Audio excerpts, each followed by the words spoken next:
दोस्तों, छत्तीसगढ़ में होली के बाद अब डीएड-धारी सहायक शिक्षकों की काउंसलिंग और नियुक्ति प्रक्रिया शुरू होने वाली है। इसको लेकर डीपीआई ने एक नया प्रेस विज्ञप्ति और सूचना पत्र जारी कर दिया है। इसी बड़ी खबर के बारे में हम इस वीडियो के अंदर विस्तार पूर्वक समझने वाले हैं। इसलिए दोस्तों, आप इस महत्वपूर्ण वीडियो को अंत तक जरूर देखिए और अच्छे से समझने का आप लोग भी प्रयास कीजिए।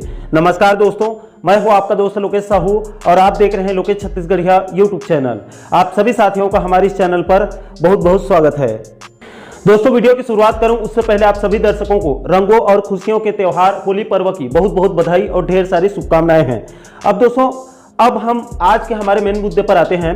तो देखिए दोस्तों, ऐसा है कि छत्तीसगढ़ में सहायक शिक्षक भर्ती 2023 में डीएड बीएड मुद्दे के बारे में आप लोगों को अच्छे से पता होगा। मुझे इसके अतीत में जाने की ज़्यादा आवश्यकता नहीं है, क्योंकि इस पर ऑलरेडी पहले भी कई सारे वीडियो में हम लोग चर्चा कर चुके हैं। साथियों, पूर्व की बघेल सरकार कार्यकाल में 2023 में आई शिक्षक भर्ती में जिन 2900 के आसपास बीएड धारियों की सहायक शिक्षक के पद में नियुक्ति हुई थी, जिनको कोर्ट के निर्णय के बाद वर्तमान की शायद सरकार ने उन सभी बीएड धारी सहायक शिक्षकों की सेवा समाप्त कर दिया है, जिनके तरफ से समायोजन की मांग को लेकर राजधानी रायपुर में लगातार संघर्ष भी किया जा रहा है। दोस्तों, उसी भर्ती में अब बीएड सहायक शिक्षकों के स्थान पर डीएड वालों की नियुक्ति प्रक्रिया को शुरू कर दिया गया है। साथियों, इस विषय को लेकर डीपीआई की तरफ से कल 13 मार्च 2025 को 3 पेज का एक पीडीएफ जारी कर दिया गया है, जिसके पहले पेज में पहले उसके पत्र में प्रेस विज्ञप्ति में बताया गया है कि स्कूल शिक्षा विभाग के द्वारा बिलासपुर हाईकोर्ट के द्वारा पारित निर्णय के अनुसार सीधी भर्ती 2023 में सहायक शिक्षक पद की 5वीं चरण की भर्ती प्रक्रिया को शुरू कर दिया गया है। कोर्ट के निर्देश अनुसार सीधी भर्ती 2023 में बीएड अर्हता के आधार पर चयनित 2621 सहायक शिक्षकों की सेवा स्कूल शिक्षा विभाग के द्वारा समाप्त कर दी गई है। उनके स्थान पर भर्ती परीक्षा में शामिल डीएड अभ्यर्थियों को 5वीं चरण की भर्ती प्रक्रिया में शामिल किया गया है। चयनित अभ्यर्थियों की सूची स्कूल शिक्षा विभाग के वेबसाइट eduportal.cg.nic पर उपलब्ध है। दोस्तों, यहां पर आपकी जानकारी के लिए यह भी बता दूं कि सन 2023 में जो 12,489 पदों पर भर्ती आई थी, उसमें अब तक 4 चरण की काउंसलिंग और भर्ती प्रक्रिया हुआ था। इसलिए अभी 5वीं चरण की भर्ती प्रक्रिया शुरू किया जा रहा है। दोस्तों, इस प्रेस विज्ञप्ति में आगे कहा गया है कि 5वीं चरण की भर्ती प्रक्रिया शासन के निर्देश अनुसार ऑफलाइन मोड में की जा रही है। इसलिए अभ्यर्थियों को पहले की तरह विभाग के पोर्टल में जाकर ऑनलाइन काउंसलिंग की सुविधा नहीं मिलेगी और साला आवंटन की सूची विभाग के पोर्टल में 18 मार्च 2025 को यानी कि होली के बाद जारी किया जाएगा। दोस्तों, इस प्रेस विज्ञप्ति में यह भी बताया गया है कि साला आवंटन के बाद अभ्यर्थियों का दस्तावेज सत्यापन यानी कि डॉक्यूमेंट वेरिफिकेशन आवंटित जिलों के जिला शिक्षा अधिकारी कार्यालय यानी कि डीओ ऑफिस में किया जाएगा। अभ्यर्थियों को अपनी अपनी सभी जरूरी दस्तावेजों का ओरिजिनल डॉक्यूमेंट के साथ सही समय पर जिला शिक्षा अधिकारी कार्यालय में उपस्थित होना पड़ेगा। इसके बाद दोस्तों, इसी शिक्षक भर्ती 2023 में डीएड सहायक शिक्षकों के भर्ती के संबंध में लोक शिक्षण संचालनालय यानी कि डीपीआई से जारी इस सूचना पत्र को देखिए।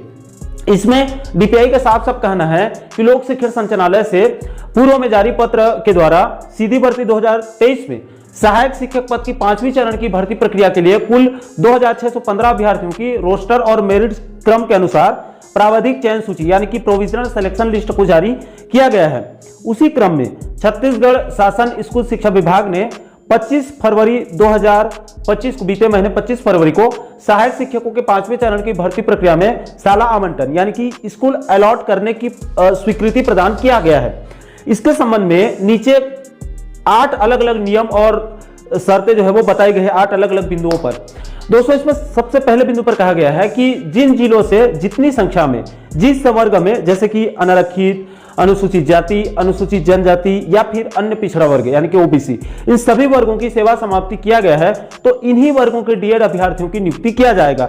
इसमें कहा गया है यानी कि इन चारों वर्गों से निकाला गया है तो इन चारों वर्गों से भरा जाएगा। इसके बाद दूसरे बिंदु पर कहा गया है कि जिस मेरिट क्रम के अनुसार बीएड धारियों की सेवा समाप्त किया गया है और उनकी सेवा समाप्ति से जिन शालाओं और जिलों में पद रिक्त हुआ है, उसी मेरिट क्रम के आधार पर डीएड वालों की उन्हीं स्कूलों या जिलों में ही पोस्टिंग किया जाएगा। इसी बात को इसमें फिर से दोहराया गया है। इसमें एक उदाहरण के साथ भी बताया गया है, समझाने का प्रयास किया गया है। जैसे कि मान लीजिए जसपुर जिले से अनारक्षित में 92, अनुसूचित जाति से 18 और अनुसूचित जनजाति से 221 और अन्य पिछड़ा वर्ग से यानी कि ओबीसी से 50, तो कुल मिलाकर 386 सहायक शिक्षकों की सेवा समाप्त किया गया है।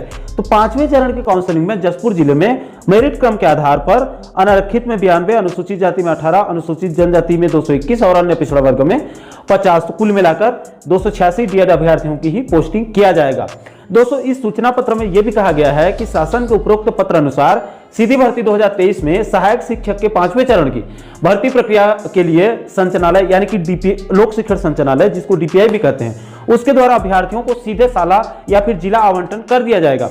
इसके बाद तीसरे नंबर पर कहा गया है कि चूंकि आप लोगों को कुछ मिनट पहले ही बताया था कि साला आवंटन की प्रक्रिया जो है वो ऑफलाइन की जा रही है, इसलिए अभ्यर्थियों को ऑनलाइन काउंसलिंग में भाग लेने या फिर साला आवंटन करने के संबंध में कोई एसएमएस या फिर उसके लॉगिन पोर्टल पर अलग से मैसेज करके भी सूचना नहीं दिया जाएगा, क्योंकि यह ऑनलाइन नहीं बल्कि यह ऑफलाइन काउंसलिंग किया जाएगा।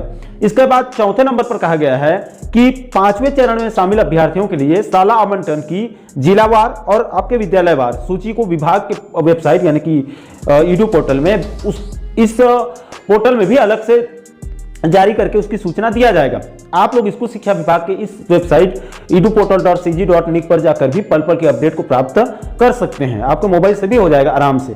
इसके बाद 5वें बिंदु पर कहा गया है कि अभ्यर्थियों का दस्तावेज सत्यापन यानी कि डॉक्यूमेंट वेरिफिकेशन आवंटित जिले के जिला शिक्षा अधिकारी कार्यालय में यानी कि डीओ ऑफिस में दस्तावेज सत्यापन किया जाएगा। इसके लिए सभी अभ्यर्थियों को नियत तिथि में दस्तावेज सत्यापन के लिए अपने संबंधित डीओ ऑफिस में उपस्थित जो है वो हो जाना पड़ेगा। हालांकि कोई अभ्यर्थी किसी विशेष कारणवश दस्तावेज सत्यापन में एब्सेंट हो जाता है तो उसको संबंधित जिला के जिला शिक्षा अधिकारी यानी कि डीओ की अनुमति से उसकी परमिशन लेकर 26 मार्च 2025 तक इसमें शामिल होने का एक मौका दिया जा सकता है। इसके बाद 6वें नंबर पर कहा गया है कि निर्धारित समय अवधि के बाद किसी भी अभ्यर्थी को दस्तावेज सत्यापन का अवसर नहीं दिया जाएगा, इसलिए आप लोगों को समय और तिथि का विशेष रूप से ध्यान देना होगा। 26 तारीख तक लास्ट डेट दिया गया है, वो भी परमिशन लेकर, तो 26 को आपको इंतजार नहीं करना है, उससे पहले ही आपका दस्तावेज सत्यापन कंप्लीट करा लेना है। इसके बाद 7वें नंबर पर कहा गया है कि दस्तावेज सत्यापन में अपात्र होने वाला कोई अभ्यर्थी अगर वो दावापत्ति करना चाहता है तो लोक शिक्षण संचालनालय यानी कि डीपीआई में जाकर 2 अप्रैल 2025 से 9 अप्रैल 2025 तक दावा आपत्ति कर सकता है। यह ऑनलाइन नहीं होगा, ऑफलाइन होगा। इसके बाद अंत में 8वें नंबर पर 5वें चरण की पूरी प्रक्रिया के लिए टाइम टेबल को भी जारी किया गया है। इसमें बताया गया है दोस्तों, इस टाइम टेबल में सबसे पहले बताया गया है कि स्कूल शिक्षा विभाग की वेबसाइट ईडू पोर्टल में 5वें चरण की साला आवंटन सूची को 18 मार्च 2025 को जारी किया जाएगा। इसके बाद 19 मार्च 2025 से 26 मार्च 2025 तक आवंटित जिलों में अभ्यर्थियों का दस्तावेज सत्यापन किया जाएगा। इसके बाद नियोक्ता प्राधिकारी के द्वारा 28 मार्च 2025 को पात्र अभ्यर्थियों को नियुक्ति पत्र जारी किया जाएगा। इसके बाद चयनित अभ्यर्थियों को 11 अप्रैल 2025 तक जहां पर पोस्टिंग दी गई है उन संस्था में जाकर कार्यभार ग्रहण कर लेना होगा। इसमें नीचे यह भी बताया गया है कि चूंकि सभी जानकारी विभाग के वेबसाइट यानी कि eduportal.cg.nic पर बताई आएगी, इसलिए अभ्यर्थियों से अपील किया गया है कि आप विभाग के वेबसाइट पर जाकर अवलोकन करते रहिएगा। तो दोस्तों, शिक्षक भर्ती 2023 की 5वीं चरण की ऑफलाइन काउंसलिंग और नियुक्ति प्रक्रिया होली के बाद 18 मार्च 2025 से शुरू होने वाली है और 11 अप्रैल 2025 को समाप्त होने वाली है। तो दोस्तों, ये प्रदेश के 2600 से भी अधिक डीएड धारी अभ्यर्थियों के लिए बहुत अच्छी खबर है। लंबा संघर्ष के बाद उनको बड़ी सफलता मिली है। इसके लिए सभी डीएड-धारी सहायक शिक्षकों को बहुत बहुत बधाई और ढेर सारी शुभकामनाएं हैं।